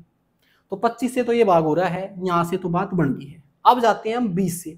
अब 20 से तो 25 भाग नहीं होता, तो आपने क्या करना है, 20 को ऐसे फैक्टर में तोड़ना है जो इससे पूरा पूरा भाग, जो इसमें एक ऐसा फैक्टर जो इसको पूरा पूरा भाग कर देगा, वो है 5। 5 तो इसको पूरा पूरा भाग करेगा, तो इसके फैक्टर आगे हैं 5 गुणा 4। 20 को मैं लिख सकता हूं 5 गुणा 4। अब इस 5 से तो ये भाग हो रहा है लेकिन इस 4 से नहीं हो रहा, तो मैंने इस 4 को भी इसके साथ लिख दिया गुणा में। अब तो ये 20 से पूरा पूरा भाग हो जाएगा, 5 से भी हो रहा है, 4 से भी हो रहा है। अब ऐसे गए 15 पे। अब 15 से भी पूरा पूरा भाग नहीं हो रहा है, तो 15 को भी ऐसे फैक्टर में लिखा 5 गुणा 3। 5 से तो भाग हो रहा है ये, लेकिन 3 से नहीं हो रहा, तो वो 3 भी ऐड कर दिया इसमें। ठीक है, अब ये 15 से भी होगा, 20 से भी होगा, 25 से भी होगा। अब बात करते हैं 10 की। 10 से तो ये भाग हो ही रहा है, इसको गुणा करके देख ले, क्योंकि 25 चौका 100 हो गया है, 100 ही 10 से भाग होता है। इसका मतलब ये एलसीएम आ गया है आपका 300। आप इस तरीके से एलसीएम निकाल सकते हो। दूसरा तरीका क्या है, वो आप इस तरीके से फिर निकाल ही सकते हो, मैं बताऊंगा नहीं, या बताने की जरूरत है, चलो एक बार बता देता हूं। आपने क्या करना है, एक कॉमन फैक्टर ढूंढना है जो इन सभी को भाग करता हो। वो मुझे नजर आ रहा है 5, तो 5 से भाग कर दिया। 5 दूनी 10, 5 3 15, 5 चौका 20, 5 5 25। अब कोई और कॉमन फैक्टर जो इनको भाग करता हो। अब इन सभी संख्याओं को भाग करने वाला कोई कॉमन फैक्टर नहीं है, तो मैं देखूंगा क्या किन 3 संख्याओं को कोई कॉमन फैक्टर भाग कर रहा है, तो किन 3 संख्याओं को भी कोई कॉमन फैक्टर भाग नहीं कर रहा है। फिर मैं देखूंगा क्या कोई 2 संख्याओं को कोई कॉमन फैक्टर भाग कर रहा है, तो 2 इन दोनों को भाग कर रहा है, तो करेंगे 2 एकम 2, 3, 2 दूनी 4 और 5। अब ऐसा कोई भी कॉमन फैक्टर नहीं है जो कम से कम 2 संख्याओं को भाग कर रहा है। अब ये सारी संख्याएं ऐसी हैं जिनको केवल एक ही भाग कर रहा है, अदरवाइज कोई भी ऐसी संख्या नहीं है जो इनको भाग कर दे। 2 को, 3 को, 4 को, किसी को भाग नहीं कर सकता। तो बस अब इन सभी का गुणन ही हमारा एलसीएम है। इन सभी को गुणा करोगे, 5 दूनी 10, 10 या 30, 30 दूनी 60, 60 पंजे 300। तो ऐसे भी आप एलसीएम निकाल सकते हो। मुझे ऐसे आसान लगता है तो मैंने ऐसे आपका एलसीएम निकाल दिया। आंसर क्या रहेगा? आंसर रहेगा एलसीएम में वो 3 जोड़ना है ताकि 3 शेष आए। तो आंसर क्या रहेगा आपका? 303 आपका ऑप्शन है दूसरा।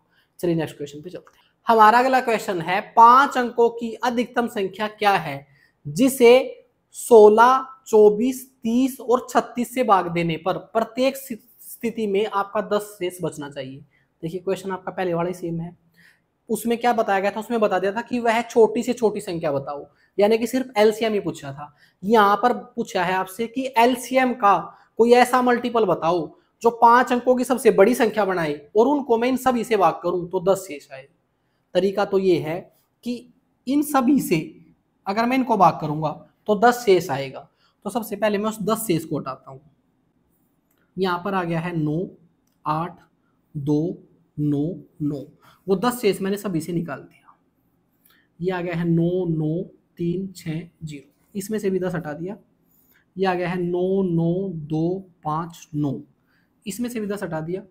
ये हो गया 9, 9, 3, 4, 0।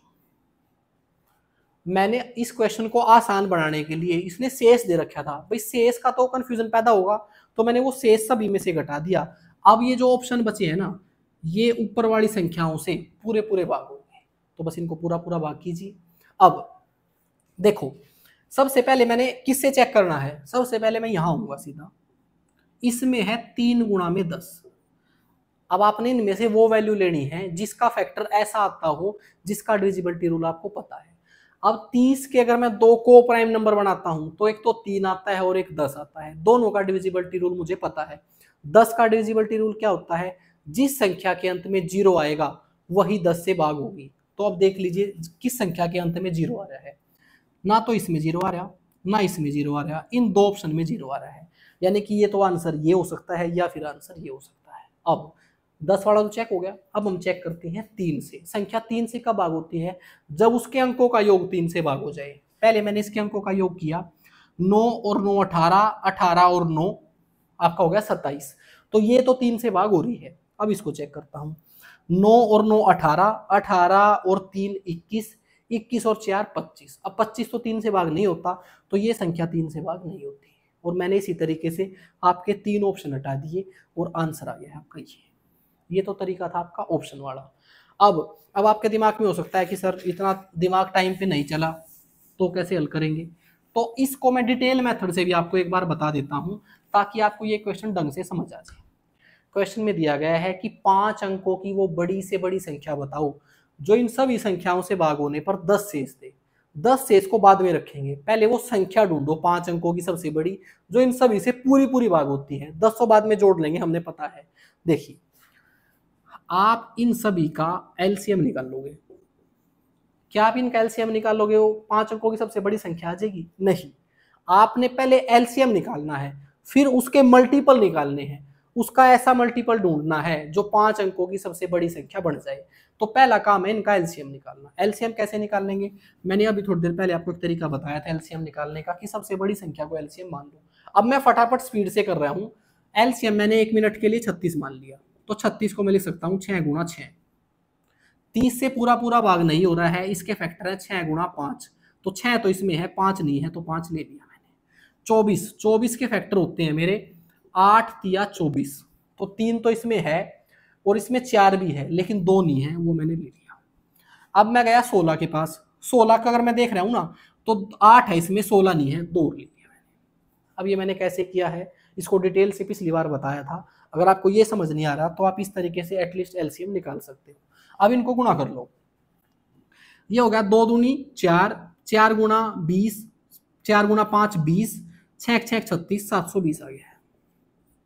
तो जो आपका एलसीएम है ना वो है 720। अब एलसीएम क्या होता है?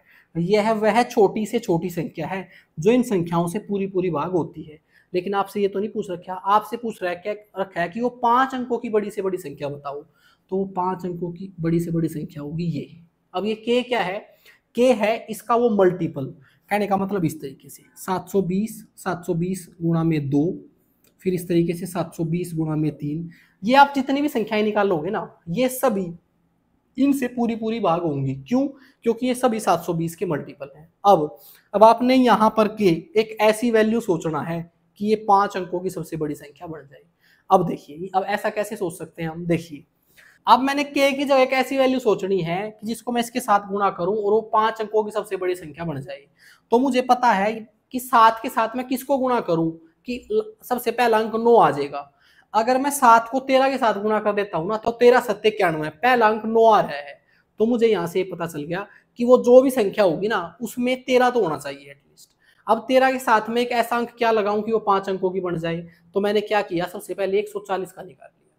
मैंने क्या करा, 720 गुणा में के की वैल्यू 140 रख दी। इससे मुझे ये आइडिया लग जाएगा कि इससे जो संख्या आ रही है वो कितनी बड़ी आ रही है। मुझे पता है यहाँ से जो संख्या आएगी वो 6 अंकों की आएगी, क्योंकि 14 सत्ते 98 98 हो रहा है। 98 बिल्कुल 99 के नजदीक है, लेकिन इसको एक बार हम हल करके देखेंगे।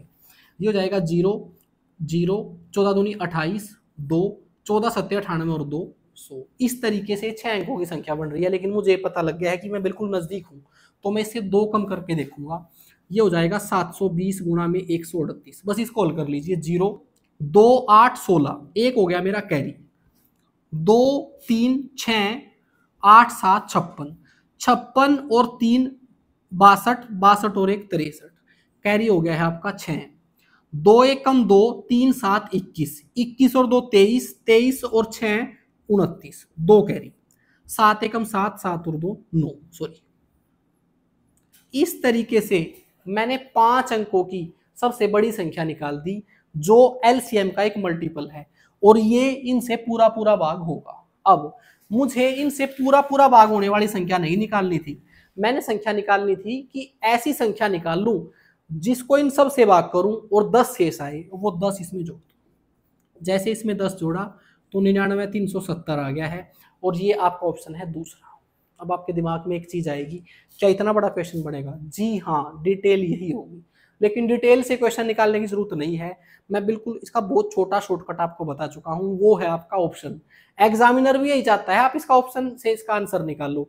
अगर डिटेल से निकाल रहे हो तो वो वेस्टेज ऑफ टाइम है, लेकिन मैंने आपको इसका तरीका समझाना था कि हम इस तरीके से एलसीएम का मल्टीपल भी लेते हैं। बस चलिए नेक्स्ट क्वेश्चन पे चलते हैं। ये आपका रिमाइंडर का दूसरा टाइप है।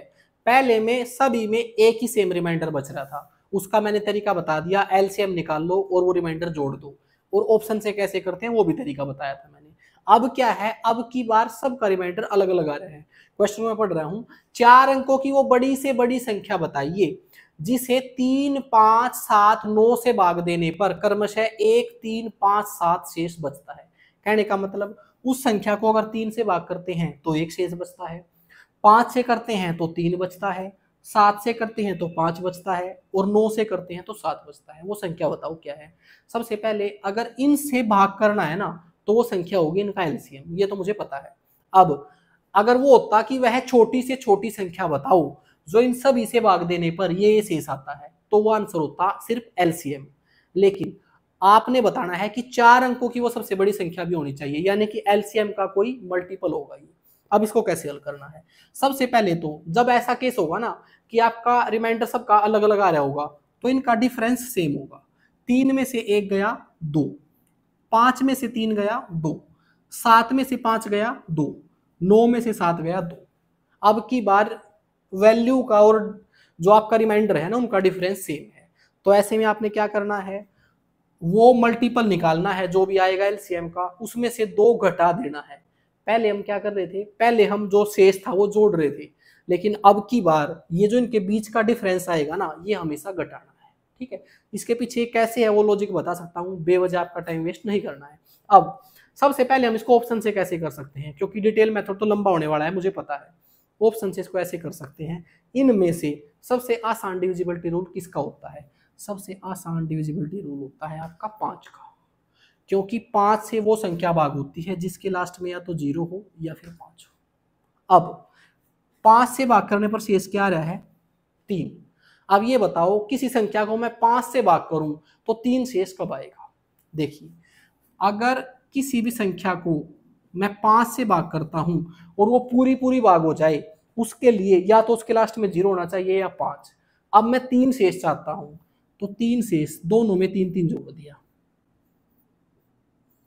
या तो उस संख्या के लास्ट में 3 होना चाहिए या 8, तभी वहां पर 3 शेष आएगा। यानी कि जो मेरा आंसर है ना, उसमें या तो पीछे 3 होना चाहिए वो आंसर हो सकता है, या उसमें 8 होना चाहिए वो आंसर हो सकता है। और एक तो ऑप्शन ये है और एक ऑप्शन ये है, बस ये तो कट गए हमारे ऑप्शन, इनकी तो जरूरत नहीं है। ठीक है, यहां से बात बन गई है, हमने 2 ऑप्शन निकाल लिए। अब आगे, अब मैं आया 3 के पास।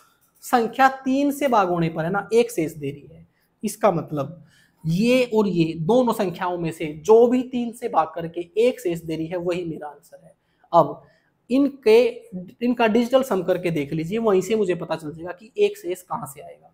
मैंने इसके डिजिट का सम किया, 9 और 9 18, 18 और 7, 18 और 7 होता है 25।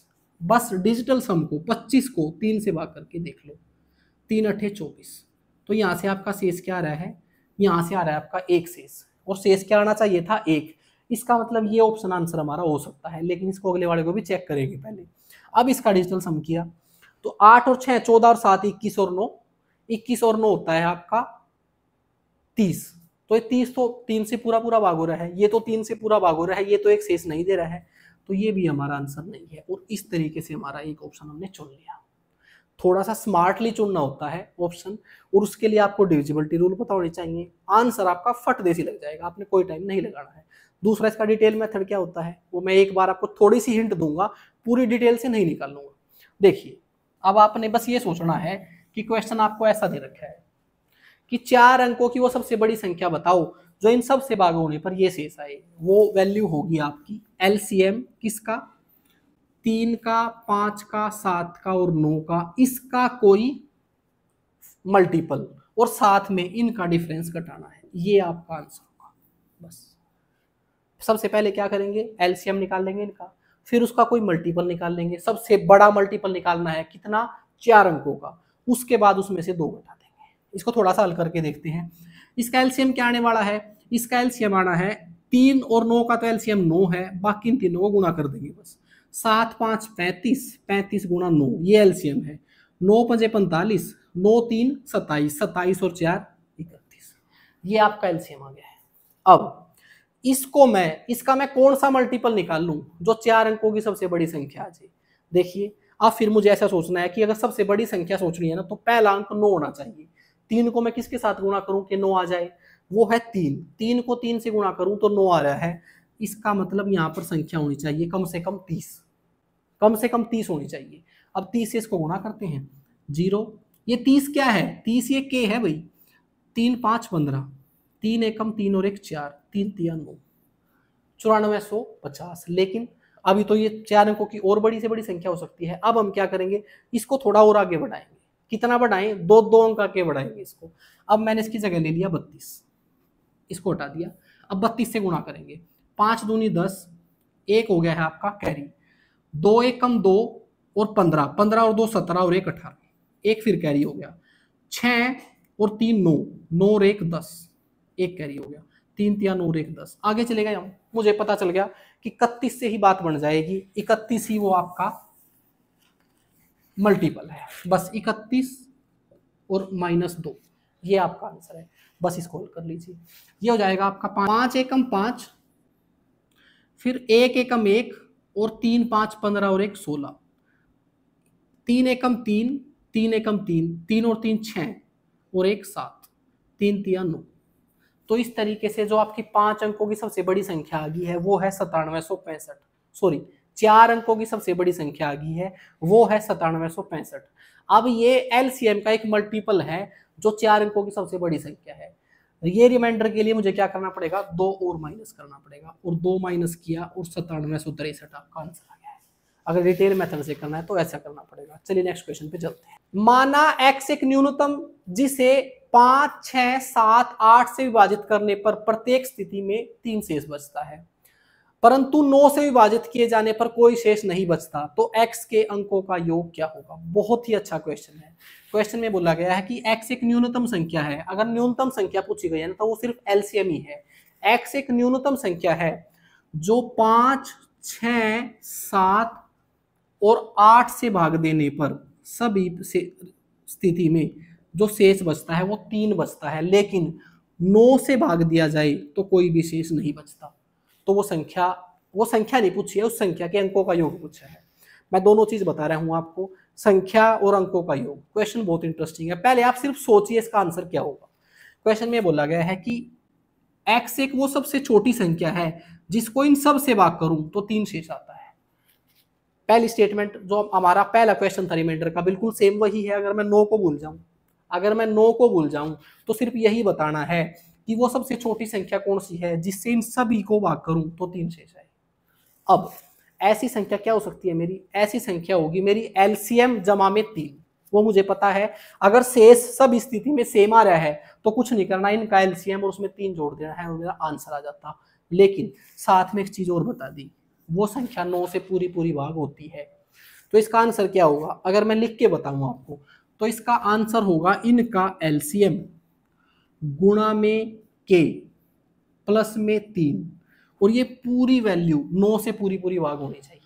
ये इसका आंसर होगा डिटेल मेथड से। क्या ये बात आपको समझ आई? देखो, इनका एलसीएम निकाल के अगर हम 3 जोड़ेंगे तो वो सबसे छोटी संख्या आ जाएगी जिसको हम इन सब से भाग करेंगे और 3 शेष आएगा। लेकिन अगर 9 से भाग करना है तो हमने क्या करना है, इस एलसीएम का एक ऐसा मल्टीपल ढूंढना है जिसमें मैं 3 जोड़ूं और 9 से भाग हो जाए। ये इसका डिटेल मेथड है, लेकिन हमने डिटेल मेथड की जरूरत ही नहीं है।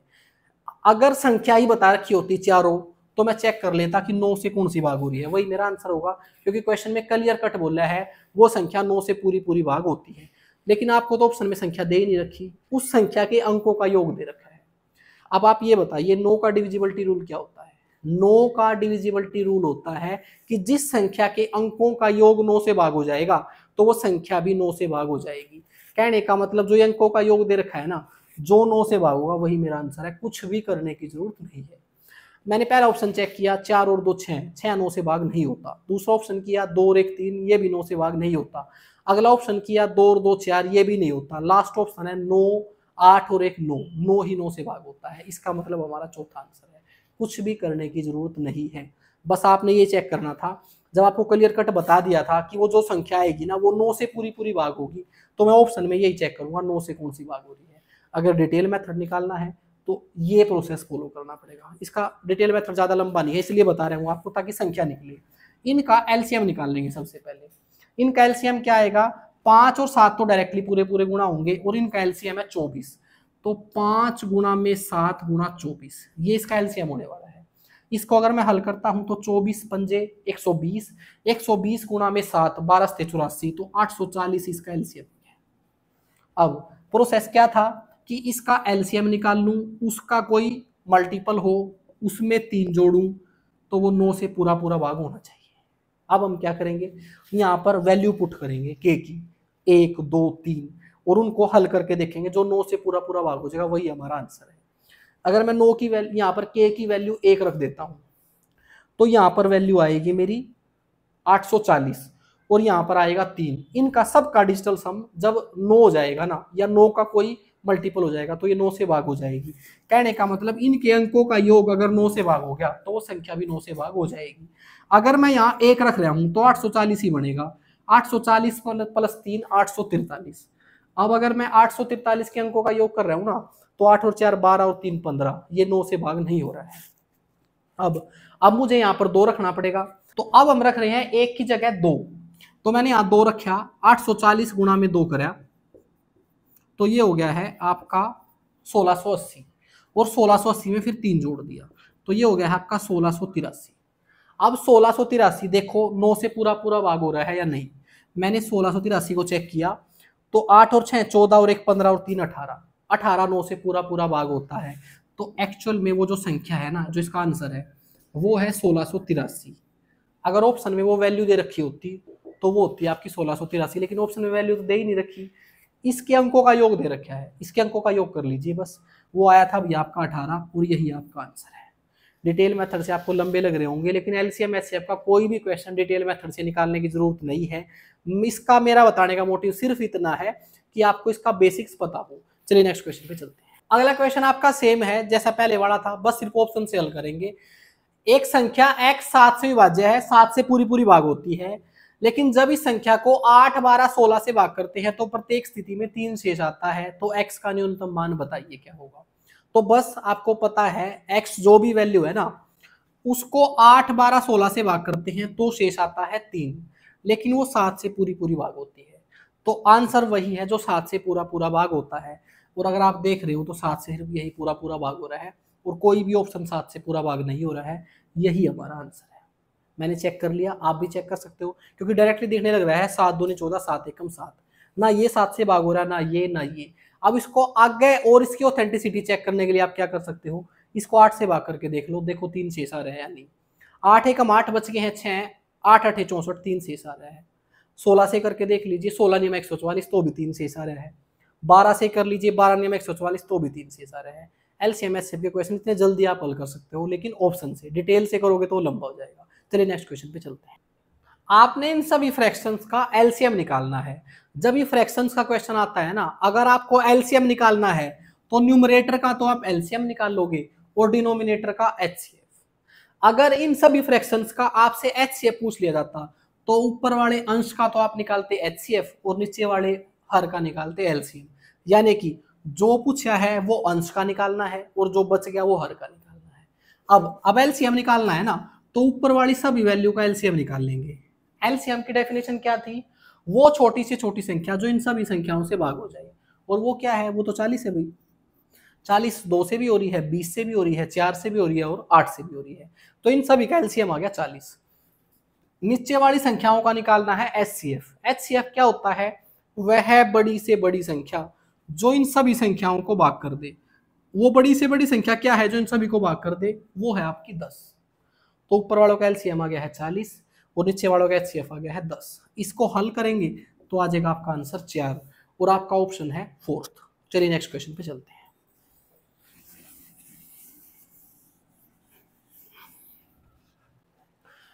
अब दो संख्याएं दे रखी हैं, उनका आपने एचसीएफ निकालना है। एक तो है 3556 और एक है आपका 3444। इनका एचसीएफ निकालना है। अब मैं आपको एक एचसीएफ का एक बहुत अच्छा तरीका और बताता हूं। सबसे पहले इनकी डेफिनेशन क्या है एचसीएफ की। एचसीएफ की डेफिनेशन है वो बड़ी से बड़ी संख्या जो इन दोनों संख्याओं को भाग कर दे, वो आपका एचसीएफ होने वाला है। और आप ऑप्शन से भी देख सकते हो, एक है 23, एक है 25। तो अब इस क्वेश्चन को हल करने का तरीका क्या है, एचसीएफ वो बड़ी से बड़ी संख्या है जो इन दोनों संख्याओं को भाग कर दे, लेकिन एक और भी तरीका होता है एचसीएफ निकालने का। एचसीएफ जो होता है ना, वो या तो इन दोनों संख्याओं का अंतर हो सकता है या फिर उस डिफरेंस का कोई फैक्टर हो सकता है। ये बात आप नोट कर लीजिए, एचसीएफ निकालने में सबसे ज्यादा काम आएगी। एचसीएफ इन दो संख्याओं का एचसीएफ या तो इनका अंतर हो सकता है या फिर इनके अंतर का कोई फैक्टर हो सकता है। तो पहले इनका अंतर करो एक बार। 6 में से 4 गए 2, 5 में से 4 गया 1, 5 में से 4 गया 1, 112 इनका अंतर आ गया है। या तो 112 ही इनको पूरा पूरा भाग करेगा या इसका कोई फैक्टर। भाई अगर 112 इनको पूरा पूरा भाग करता तो ऑप्शन में 112 होता, लेकिन ऑप्शन में 112 तो नहीं है। इसका मतलब 112 तो इनको पूरा पूरा भाग नहीं करता होगा। अब इसको आगे फर्दर तोड़िए।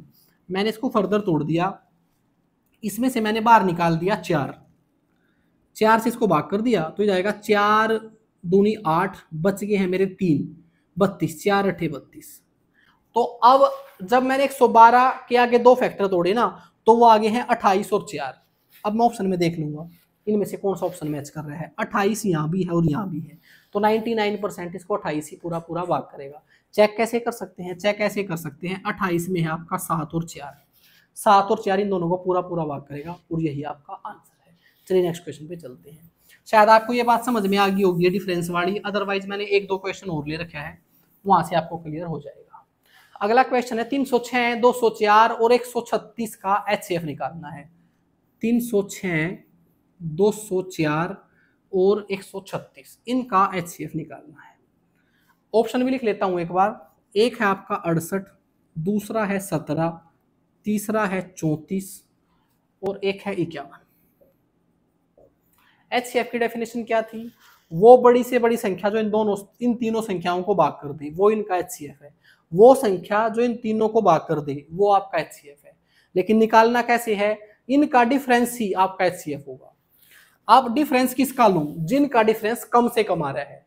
अब सबसे कम डिफरेंस कहां से आ रहा है, शायद यहाँ से सबसे कम डिफरेंस आएगा, वो निकाल लिया मैंने। यहाँ पर बच गए हैं मेरे 64 और यहाँ पर 4, तो इनका डिफरेंस आ गया है 68।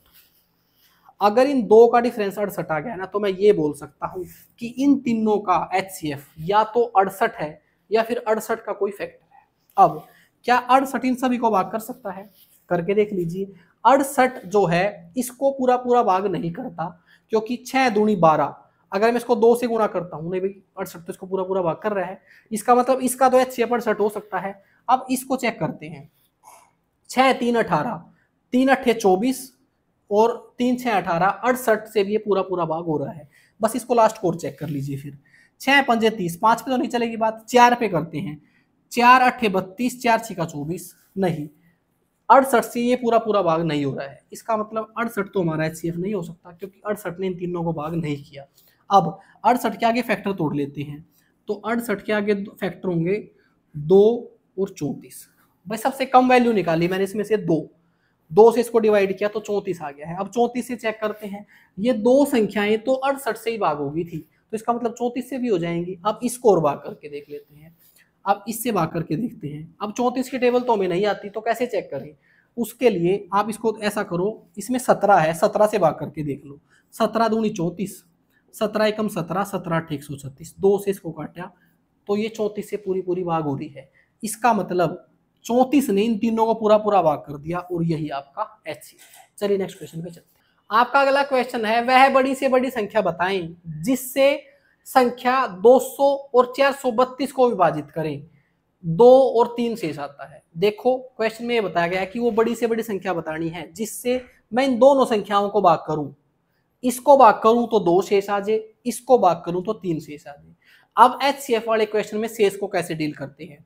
HCF वाले क्वेश्चन में शेष को हमेशा पहले घटाते हैं, क्योंकि मैं बता रहा हूं कि वो बड़ी से बड़ी संख्या जिससे इसको भाग करता हूं तो 2 शेष आता है। इसका मतलब अगर ये मैं 2 शेष घटा दूं तो ये HCF से पूरी पूरी भाग होगी। अगर मैं इसको भाग करता हूं तो 3 शेष आता है, अगर मैं इसमें से 3 घटा दूं तो ये जो संख्या रही है ना, ये आपकी उस HCF से पूरी पूरी भाग होगी। तो हमेशा HCF के क्वेश्चन में जहां शेष आता है उसको पहले घटा दो। अब बस इनका HCF ही आपका आंसर है, क्योंकि वो शेष तो आपने घटा दिया। इनका HCF निकालने का तरीका, इनका डिफरेंस इनका HCF होगा, एक तो ये है। दूसरा HCF क्या होता है? जो इनको पूरा पूरा भाग कर देगा वही HCF है। अब ये एक किससे चेक करें इसको? सबसे पहले ये एक विषम संख्या है। अब विषम संख्या को एक सम संख्या भाग नहीं कर सकती, इतना आपको पता होना चाहिए।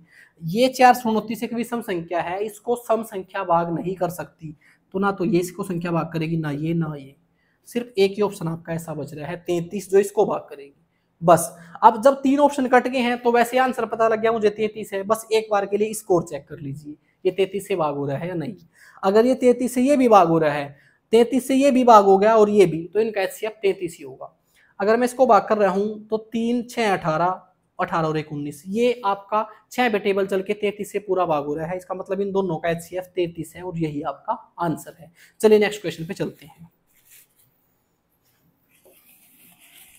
भाई बस आपने ध्यान रखना है, HCF के क्वेश्चन में अगर शेष की बात की जाती है ना, तो जो शेष दे रखे उसको पहले ही घटा दो।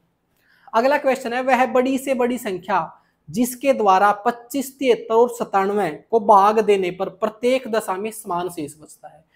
HCF के केस में रिमाइंडर के 2 ही टाइप हो सकते हैं। पहला ये कि आपको रिमाइंडर दे रखा हो तो उसको घटा दो। दूसरा, अगर ये बता रखा हो कि शेष समान बचता है, वो क्या बचता है वो नहीं बता रखा, तो क्वेश्चन को कैसे डील करना है? ऑप्शन है आपका, सॉरी वैल्यू है आपकी 25 73 और 97। क्वेश्चन में बताया गया है कि वह बड़ी से बड़ी संख्या बताओ जो इन सब को भाग करे और शेष बराबर आए। अब वो बराबर शेष आने का तरीका हमारा क्या रहेगा?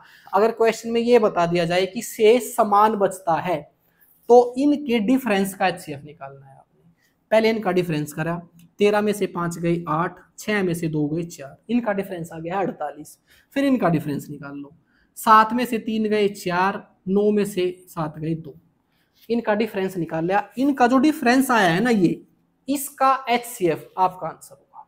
अब इनका HCF क्या है? HCF वो बड़ी से बड़ी संख्या होती है जो इन दोनों संख्याओं को भाग कर दे, और आपको क्लियर कट नजर आ रहा है 24 इन दोनों को भाग कर देगी, और 24 ही आपका आंसर है, आप ऑप्शन पहला। अब एक बार चेक कर लेते हैं, अगर मैं 24 से इसको भाग करता हूं तो शेष क्या आएगा आपका? तो शेष आएगा 1। 24 से इसको भाग करता हूं तो भी शेष आएगा आपका 1। 24 से इसको भाग करता हूं तो भी आएगा शेष आपका 1। और क्वेश्चन में यही बोल रहा था कि वो बड़ी से बड़ी संख्या बताओ जो इन सब को भाग करे और शेष समान आए, और शेष आपका समान आ गया है। बस आपने ध्यान रखना है HCF के आपके दो ही रिमाइंडर के टाइप बनते हैं। पहला, शेष दे रखा हो तो पहले घटा दो और फिर HCF निकाल दो। दूसरा, अगर ये बोल रखा हो कि शेष समान बचता है तो उनके डिफरेंस का HCF ही आपका आंसर होगा। चलिए नेक्स्ट क्वेश्चन पे चलते हैं। एक ही घंटियों वाला क्वेश्चन है, आप हमेशा ध्यान रखना LCM HCF में जब ये घंटियों का क्वेश्चन आता है ना तो हमेशा LCM निकालते हैं हम। क्वेश्चन में दिया हुआ है 4 घंटियां 5, 6, 8 और 9 सेकंड के अंतराल पर बजती हैं, सभी घंटियां किसी समय एक साथ बजी थी, तो पुनः एक साथ कितने समय बाद बजेंगी। बस इनका LCM ही आपका आंसर होगा।